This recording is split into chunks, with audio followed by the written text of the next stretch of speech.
Med Thermia varmepumpe produceres både varme og varmt brugsvand til huset. Varmepumpen har en indbygget intelligent styring, som præcist ved, hvornår og hvor meget varme og varmt brugsvand, der skal produceres for at opfylde behovet.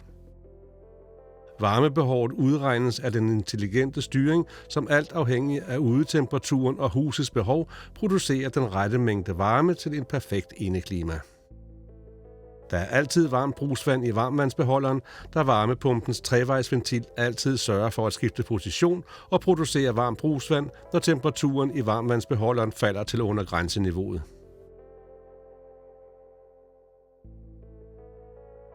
Med Thermia varmepumper vil du altid have et perfekt indeklima og tilstrækkeligt varmt brugsvand, som sikrer dig maksimal komfort.